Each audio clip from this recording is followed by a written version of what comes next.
Hey, good morning, everybody. Robert Phoenix here. Says I'm live. I feel alive, even though it's very cold, uh, damp, and gray today. We do not necessarily align our aliveness with our environmental conditions, although sometimes it's hard not to. How is everyone? Getting close to the 9 o'clock hour. Life is good, and just sorting through things as we do here on a daily basis.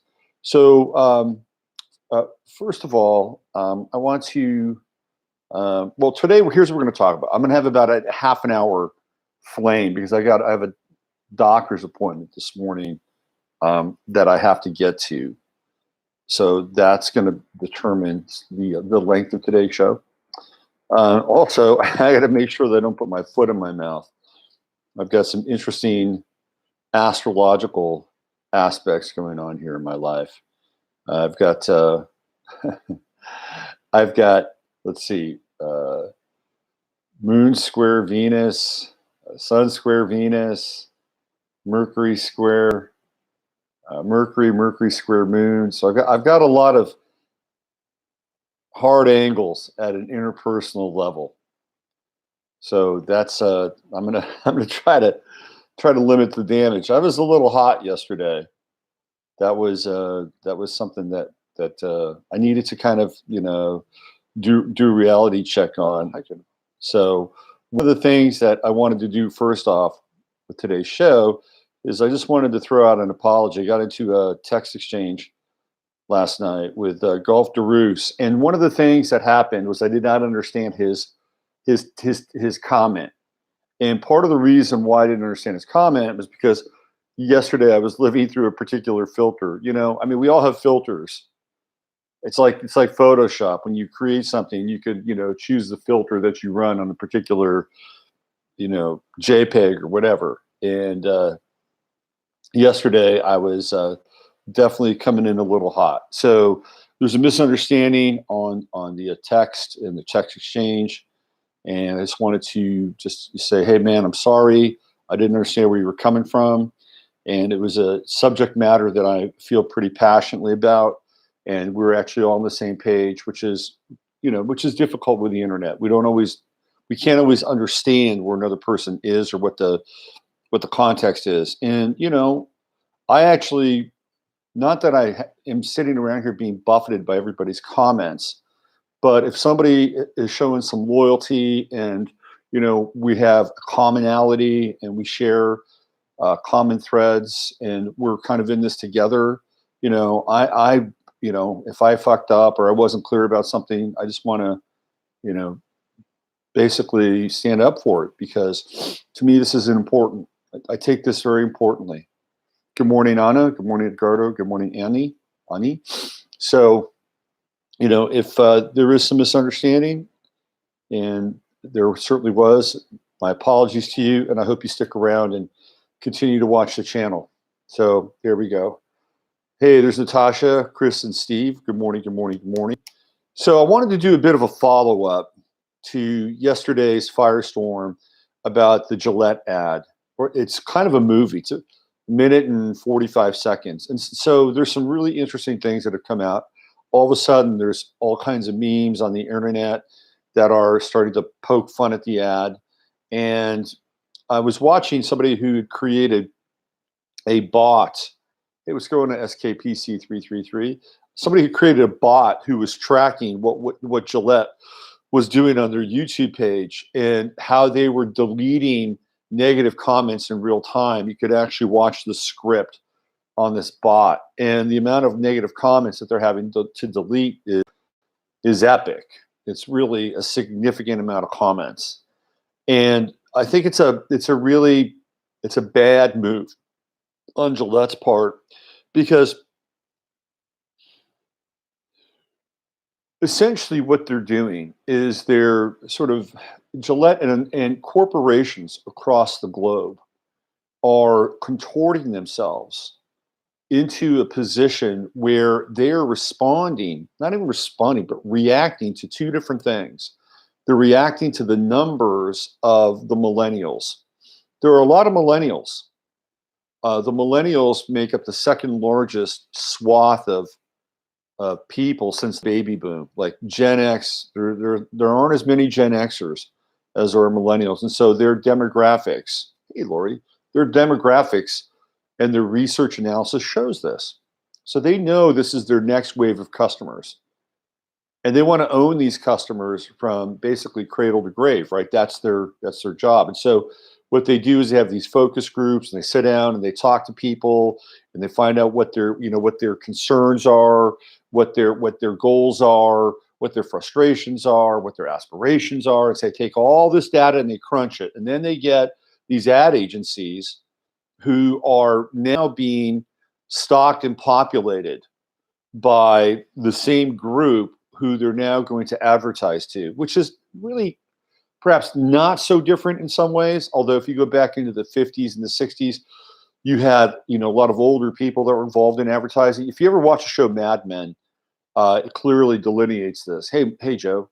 So because you can see in Mad Men where there's the old guard, and all of a sudden they bring in Peggy, who's sort of the voice of the liberated woman, or they bring in, some young hotshot, hipster beat poet guy who has his finger on the pulse of, what people are dreaming about or aspiring to, right? So you can see that. That was a real sea change. And now it's not like we really had a sea change, but there's just been this updraft in, I would say, people, roughly 33 and under, who are now in positions of upper management, creative control, creative direction in agencies. And it's not just that. I mean, if you look at the guy who is the marketing manager, CMO at Gillette, he's a young guy. He's probably in his late 30s. So now he's, or maybe even mid 30s, probably mid 30s. So now he's, relating to and dealing with people who are kind of at a lateral stage of development, and culturally they share certain values. This is what's taking place now. And it's not just that, but it's also, I believe, sort of a top-down mandate, because what we're looking at here ultimately, and I'm going to try to make a case for this in 30 minutes, is the complete reorientation and the social engineering to divest certain attitudes, beliefs, even rights from the system. And I'll get into that, and I'll show you a case or two. Mad Men was great. I did a whole bunch of stuff on Mad Men. I cracked the code on Mad Men. That was amazing. That was totally amazing. The Gemini theme runs right through Mad Men. Maybe one of these days I'll do like a Friday show on Mad Men, and I'll just break it all down. Anyway, oh, by the way, today, Sun, Moon, Mercury, all in Capricorn, and that moon right now is balsamic, and that's right at the beginning stages of becoming new. A lot of Capricorn energy happening, very intense. So let's get back to yesterday's topic of conversation. So that was a salvo, that was a shot across the bow, all right? And I'm not even going to get into the director, whose name is Kim Gehrig. If you look at her portfolio and what she's done in the past, clearly the woman has a social agenda, and it shows in her work. Okay, she's a single mom. All right, she's a single mom, and she's been lauded for her work on, social causes, riveting content that illustrates the difference between gender gap in social. So here we go, fit all across the board. And so but there's been some backlash around this, right? Because people have looked at her content and what she's been working on for a while. Now, what's really interesting is, I know a lot of you know who Stefan Molyneux is. Hi, Rhonda. Stefan Molyneux broke this down. Hey, Jennifer.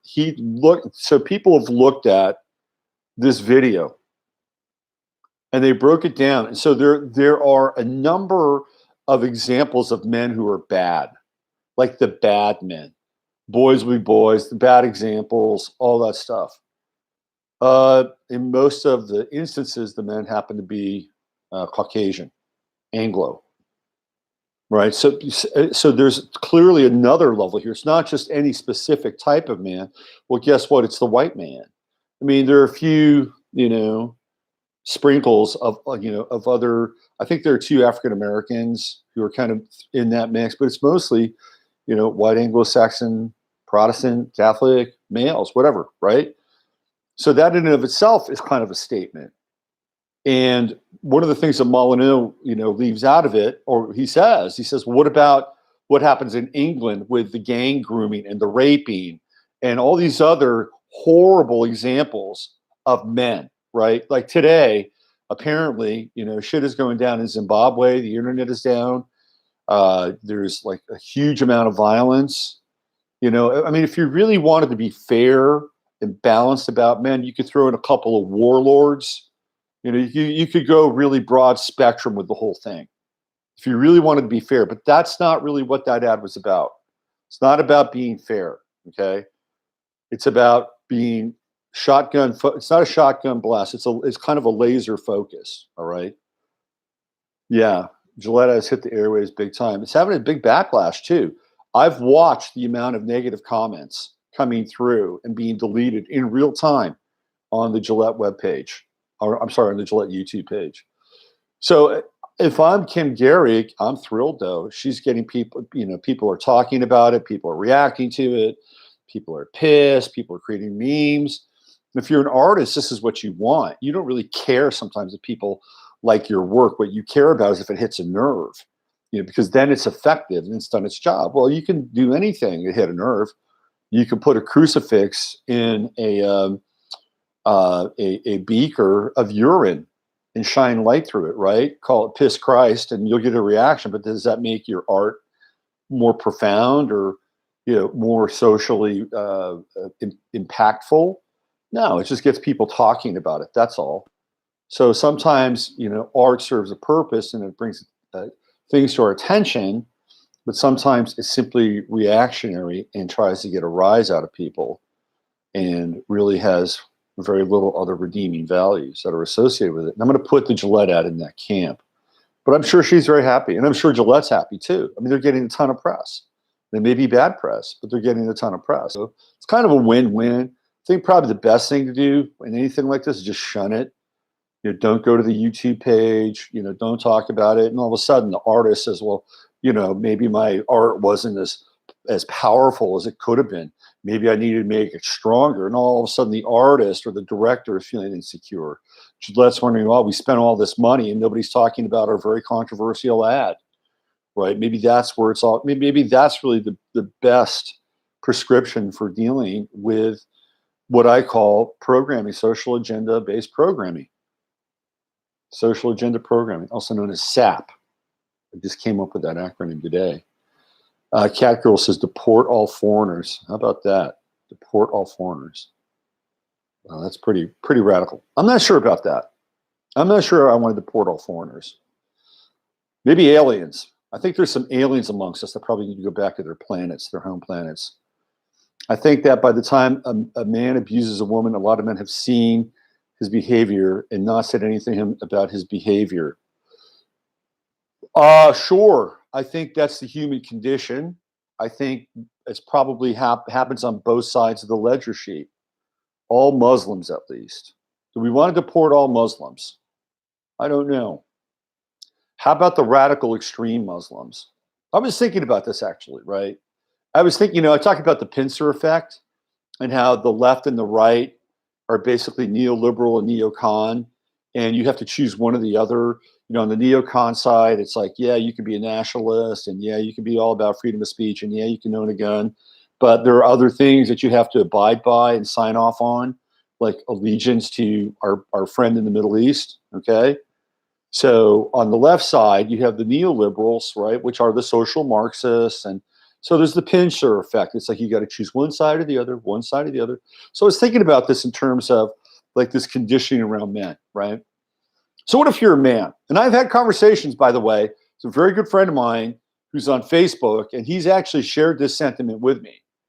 He said that if the social Marxists and the liberals come into power, that he's going to become a Muslim. That he is going to become a Muslim, right? That's what he said. Why? Because Islam allows me to be a man. Now think about that for a second. Think about that. If you're a man and you look around and you say, okay, well, my status on some level is going to be impinged, and I may not be able to find a mate because of the derision of my status, or the de-escalation, or even the deplatforming of my status. What out there allows me to be a man? Oh, well, Islam allows me to be a man, right? Because I could be the head of the household and they've got a deferential woman. I mean, look, I'm not advocating it, but this guy has thought about it. If he's thought about it, he's not the only one. Hey, Justice, so Catgirl says we need to live in our own white nations. Here's what I have to say about that.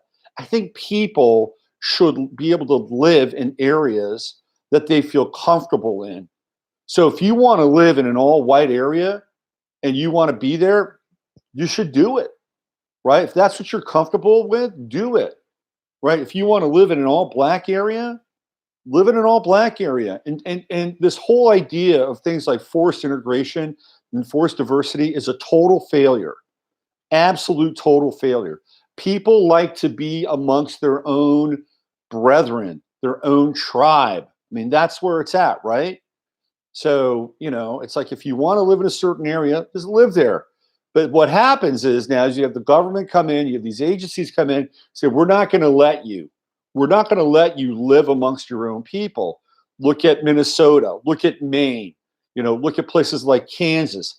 I mean, the federal government and their NGOs have come in and they have targeted areas that are not diverse, and they've just completely and utterly, filled those areas with people from other countries, other cultures, different customs, many of which don't even want to assimilate, by the way. And now I have a problem with that. Okay. I have a problem with that because, number one, the people in that area did not ask for that, right? They didn't ask for it. You ask people in Maine if they wanted, a wave of Somalis to come into, their state, their town, and they're having issues. They're having issues. These are people who are, they don't want to assimilate. They're angry, and yet they're here in this country. I got a problem with that. Nobody asked those people. Nobody asked the people really in Minnesota either. Nobody asked the people in Kansas or Idaho, where a lot of this is taking place, and it's taking place for a reason.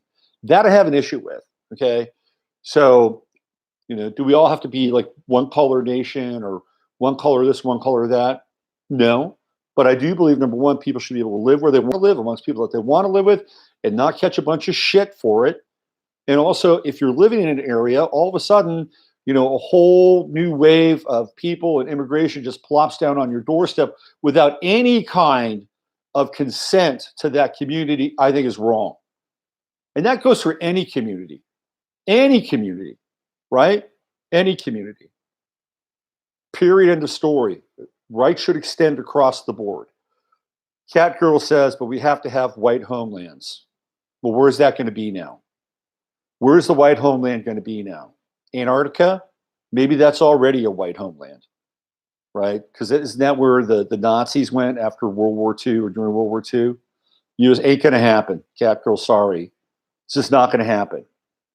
It is not going to happen. The best thing you can do, if you are somebody that's involved, Australia's done. Australia's going to be owned by the Chinese in about 3 or 4 years, in about a decade. Australia will be owned and operated by the Chinese. Okay, period. End of story. If you are invested in white identity, right? And I'm a white male, and I could tell you right now that without a doubt, and Freeman and I talked about it, there is all-out war on Anglo-Saxons and Anglo-Saxon culture, and I'm not afraid to say that. Okay, I'm not. If you have an issue with it, that's fine. Are there wars at other people's? Oh, well, there have been, clearly, at other points in time in history, but this is a specific one right now, all right? Best thing you could do is to stand up for it in your own way, create your own connection to your culture so that it lives on through you, through your kids, and then, aggregate with people that you feel strongly about. And watch Red Eyes with Henrik. That is why we have to start being in the war. What war is that? No, we have. Here's what we have to do. I don't think war is not really. Look, I'm getting sidetracked here because there's stuff I want. I'm going to address this one more time because you're in the chat room and you're bordering on like being a troll. Okay, you're bordering on being a troll. You know, I first of all, let me just say this. I'm all about equality for people. Okay, because first and foremost, I answer to the Most High, right, to the best of my ability, and we're all part of that connection. Number one. But on the other hand, if I see injustice happening, and clearly there's injustice happening, you know, when it comes to, you know, in my estimation, this culture. So I'm going to call it out. Okay, I'm going to call it out, but I'm not going to resort to the tactics of the other. All right, I'm going to do my best to be clear and fair, but at the same time, you know, be as real as I can about it. Okay, but you got to react. No, you don't react. Reacting, non-thinking people react. Non-thinking people react. You respond. Okay, you respond. You know who reacts? Paramecium reacts. Single cell organism react. Right? Animals react. No, you respond. A response takes intelligence. Reaction just is some instinct. You know, an intelligent response. No, respond is different than react. Let's get clear on that. And I'm done talking about it. Okay. And I've given you some airtime in the chat room, and I've explained my war demands instincts. All right. I'm not going to dialogue with you. If you're going to continue to do this, you can dialogue with people in the chat room. I'm going to top the chat off. Hold on a second. Let me do this. Okay. Back to the situation at hand, what I was talking about. There's a label, a music label.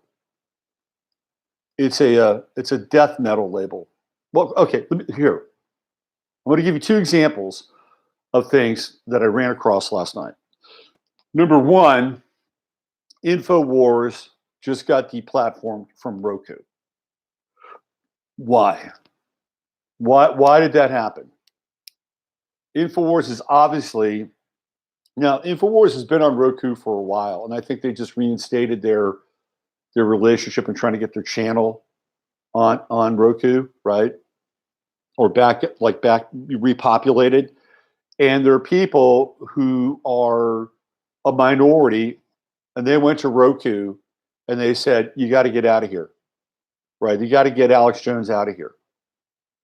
You have to get Alex Jones out of here. Boom. Alex Jones is gone. InfoWars is gone. So I was on Mike Cernovich's Twitter thread last night. It was instructive. I was reading it. And there are a lot of people who are saying, oh, well, he deserves it. You know, he's a lying sack of shit. He promotes hate. He's a fascist. He told people to go harass the parents of Sandy Hook, those poor parents. Okay, well, I just had a post on Sandy Hook taken off of Facebook. That post had been there for 2 years. And I got a message from Facebook yesterday that they had removed it. Okay, end of story. I'd like to know where Alex Jones said that go harass them. You know, this other guy was saying he decided to, you know, he threatened Mueller. People get threatened all the time. People in government get threatened all the time. What do you think? What do you think Kathy Griffin did with her bloody head of Trump? Is that not a threat? That's an implied threat. It's a symbolic threat, right? Kathy Griffin still works, as far as I know. And I saw the broadcast about Mueller. He was pissed. He was pissed. People on the left can get away with it. People on the left can spout outrage. Okay? They can spout outrage. And there's nothing that they can do about it. Right? It just happens. See, by the way, I saw this interesting video. There's this woman who, you know, on Facebook, she made a death threat to Trump. And she got a visit from the Secret Service, and they videotaped it. And boy, did she own those Secret Service people's ass. She knew her rights, man. She knew her rights. And she sent those guys packing. So you may not agree with what she had to say, but she certainly knew what to do. It's a very instructive video. Some people say it was a plant and whatever. I don't know. Whatever. But it's instructive. Anyway, Alex Jones, he's off of Roku. And a lot of people on Cernovich's thread were talking about, well, it's a private company and they can do what they want to do. They have the right. They have the right to do what they want to do. Okay, fine. But what if, due to a wave of social criticism or backlash, which is very calculated, engineered, and designed, that every time somebody who is quasi-controversial comes up and has ideas that are controversial or ideas that are dangerous, and you have a very small group, a minority, a vocal minority, who is a silent minority, not the silent majority, but the silent minority, and they get in and they start to threaten, we'll bring this public, we'll take it public, we'll bring you down, you'll have people who will boycott your service. What is that company going to do? There are companies that say, well, shit, what's more important to us? Some guy who we could probably get rid of and won't, we won't be making a ton of money, or won't be losing a ton of money if we decide we're going to shit can this guy. Or, they're going to say, oh, wow, hey, we have values and this is freedom of speech. Freedom of speech always takes a backseat to the marketplace. Always. Always. Because the first thing that happens if you cross a line or you promote a dangerous idea is that your ability to make money, your ability to have an income is threatened. Now, back in the day, you just lose your job, or maybe you would have to do an apologia and you come back and you could work again eventually, whatever it is, right? Whatever it is. Now there's enough independent outlets or enough independent potential where somebody can have their own channel, somebody can have their own platform. But at the end of the day, you've got to get paid. You have to get paid in order to essentially do what you do. Keep the lights on, pay for your servers, whatever that is, right? And so somebody, the argument is, well, it's a private company, they can do whatever they want to do. But what happens if through enough pressure, enough private companies decide all of a sudden that a certain entity can no longer do business at any level? Essentially what they've done is they've taken you out back and taken that business out back and put a bullet in the head of that business. That's exactly what happened. That's what's happening with InfoWars. And look, do I think Alex is perfect? No, he's not. Do I think Alex is handlers? Yes. Do I think Alex has had an agenda for a long time? Yes. But Alex also brings a little bit of truth every now and then. And he looks like hell, by the way. He looks terrible. I don't know how long Alex Jones can keep up with the physical, psychological, and emotional stress. It's just got to be taking a toll on that guy's body. I don't think he'll be around long. I don't think he'll be around long. And if and when Alex Jones checks out, whether it's real or whether it's staged, you're going to see a lot of schadenfreude. Be a lot of people are going to be very, very happy about because his demise has already occurred. It's already occurred. So what we're looking at here is we're looking at this pressure that keeps people from ultimately making a living. Now I'm going to give you an example here, and this is a death metal label. Now I'm not into death metal. It's not my thing, right? See, there's two arguments here. One argument is, well, you could go somewhere else and, and hold on a second. You are having here. You got to get down. Jasper really wants to be in the mix today. Yeah, I know, but you can't do that now, can you? No. Yeah, you have to unhook. Say hi to everybody. There you go. All right. See you later. So one of the arguments is, well, if you don't like that thing, well, just go support somebody else, right? That's capitalism. You basically make your voice heard, or you have a stance by supporting or unsupporting or not supporting a product or a person. All makes sense to me. That's always been kind of an argument. Well, if you don't like it, go somewhere else, right? Fine. But now that argument isn't holding water. It's not like if you don't like it, go somewhere else. It's like, we're not even going to give you an opportunity to not like it and go somewhere else. We are summarily going to remove it because there is a socioeconomic agenda that that businesses are starting to have to conform to. I'm going to read this to you. Death metal label shuts down after PayPal credit processors pull out due to DOJ FDIC initiative. Okay. So the story is about this heavy metal label, and the metal label is called what is it? Let's see, what do we have here? Elegy Records, and I think they were on eMusic back in the day when I was there. I'm going to read this to you. A wide sweeping initiative from the United States Department of Justice back in 2013 called Operation Choke Point was initially designed to curb payment processing for terrorist activities, fraudulent purposes, and money laundering. However, according to one record label owner, the banks who have been in the news for demonetizing and deplatforming legitimate businesses over the last few months are doing so at the behest of those overseeing what's called Operation Choke Point. It started with a Kotaku in action thread, which notes that a death metal, black metal record label has shut down in the wake of PayPal pulling out support for processing purchases, along with the creditors at Visa and MasterCard because the company was labeled as high risk, promoting hatred, promoting violence, and promoting hate speech. In the case of Elegy Records, a label that hosted all sorts of death metal music since 1996, their closure comes from the inability to sign with a normal credit processor due to being high risk. There are also high-risk credit processors, but it's expensive, unreliable, and comes with no guarantees, which makes it untenable for most normal businesses. Elegy Records owner Rob told the outlet deathmetal.org in a piece published on December 17, 2018, that PayPal simply said he could no longer use their services following instigation from a website called Metal Sucks, which is headed up by Matt Goldberg and Ben Umanov. The banks also abruptly cut ties with Rob as well. So it's not just the record company, but it's this guy Rob. So here's what he has to say. They didn't even have the business courtesy to inform me they were going to cut ties. I came to the realization of this when I went to process an order, and the response message was invalid merchant account. When I spoke to a representative, they informed me they did not wish to work with me because I promoted hate. I did receive a letter from them stating that they were going to end the business relationship.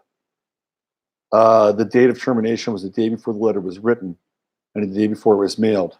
What a great banking service. This was a death blow. At this point, I had no means to accept any form of payment aside from cash or money order.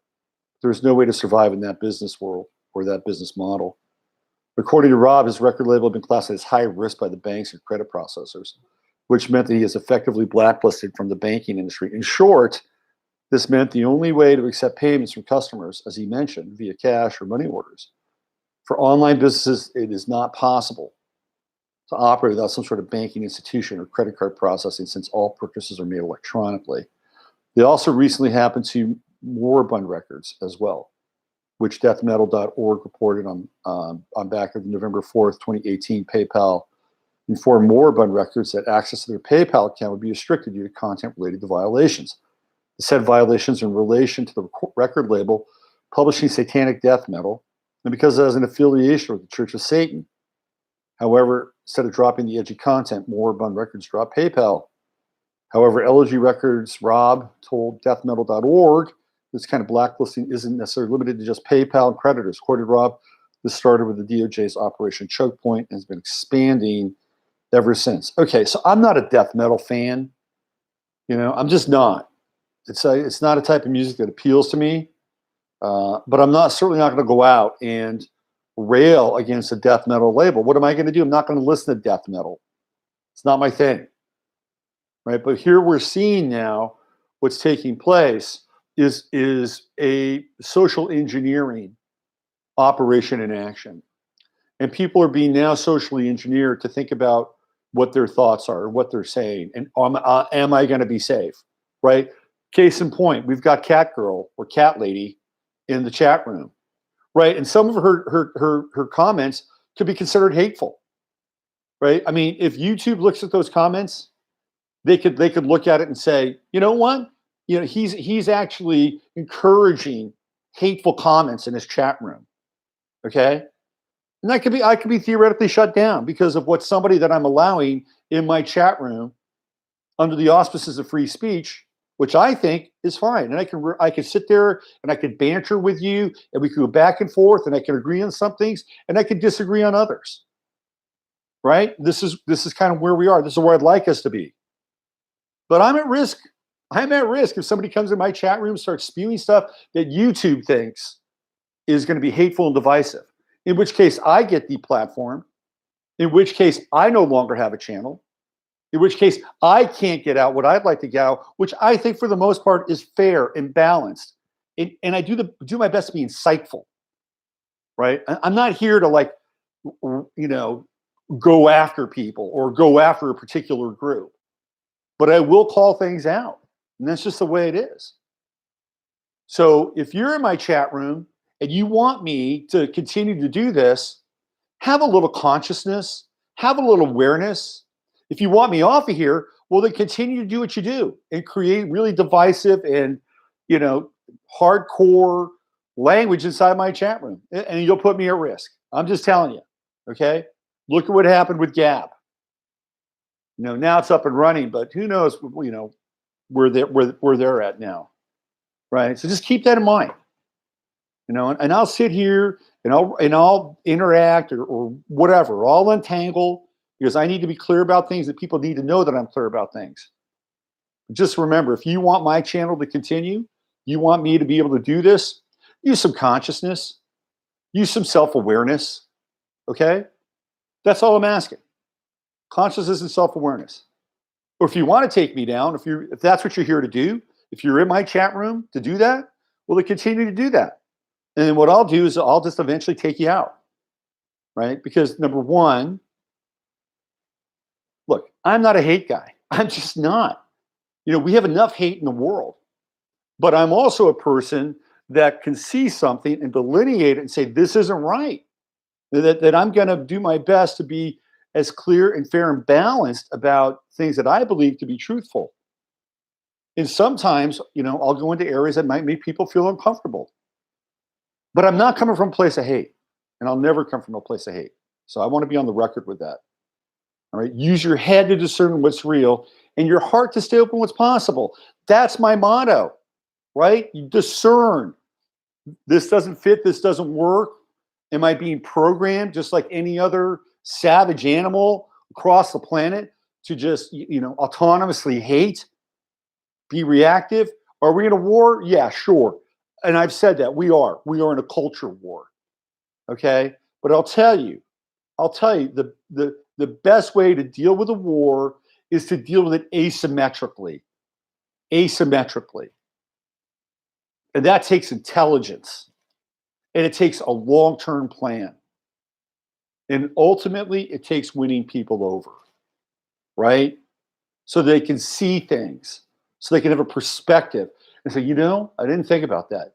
He might be right or she might be right. Okay? Because we can see the other. The other leads to deplatforming. The other leads to Alex Jones looking like he's about 75 years old and on his way out. Look, I got plans. I'm in this for the long term. This is a long play. And I'm not going to shoot my wad because, you know, I'm just not. I'm just not. And at the end of the day, I really believe it's about equality. Look, here, I'll tell you, I'll give you an example. And then I got to get out of here. Back when Black Lives Matter was hitting, really hitting. Like I've told this story before. I had a great relationship with the Black astrological community. I would go on their shows, they'd be on my shows. Fantastic, right? Really interesting interchange. I learned a lot from them. They learned a lot from me. It was great. And I'm still friends with some of those people. But then Black Lives Matter comes in and completely blows that whole thing up.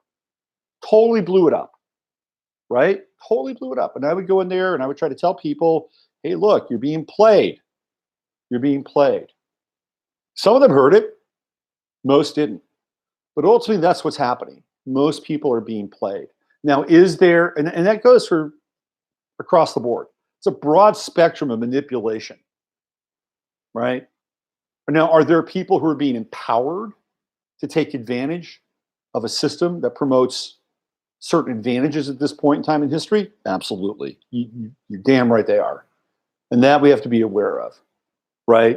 You got to, telling you got to use your head to discern what's real, your heart to say what's possible. And at the end of the day, I believe that this planet and the people on this planet have to liberate themselves from this egregore consciousness. Some people get it, and it doesn't matter what color or what race or what religion you're from. I'll give you another example. Not all Christians are alike. Not all Christians are cut from the same cloth. I was watching this documentary on the Christian Zionists, people like John Hagee, make me want to puke. Then I watch, True News with Rick Wiles, and Rick is a Christian. He's a very different kind of Christian. He's not a Zionist, Christian Zionist dispensationalist Christian. He's got a very different idea of Christianity, right? Not everybody's the same. Anyway, look, at the end of the day, we're all being manipulated. We're all being manipulated. And that's the tail of the tape. And the first thing to do is to step out of the manipulation and get your own life right. Get your own head right. Get your own house right. And then you work from that point forward. You figure out how to do it. All right. I'm out of here. I got to go to the doctors. So again, I'm going to leave you with use your head to discern what's real, your heart to say open what's possible. I'm Robert Phoenix. Oh, listening is nice too. Yes. And Cat Girl, you're welcome to come back and hang out in the chat room, right? But understand where I'm coming from, and understand where you're coming from, and I understand the frustration, and actually share some of your feelings. But if we're gonna stand up for something, we got to be really intelligent, and to the best of our ability. Believe it or not, I'm going to use a word here: inclusive. That's right. Because other people have their own version of what we have. And I think we should all be able to honor who we are, where we're coming from, what our cultural traditions are, no matter what color on the spectrum you are. We should all have that right. We should all have that freedom, whether it's where we live, what we read, what we celebrate. None of that should be denied to any of us, and nor should any government entity dictate how that should be distributed or redistributed. All right, I'm out of here. Take good care, and love you all. See you tomorrow.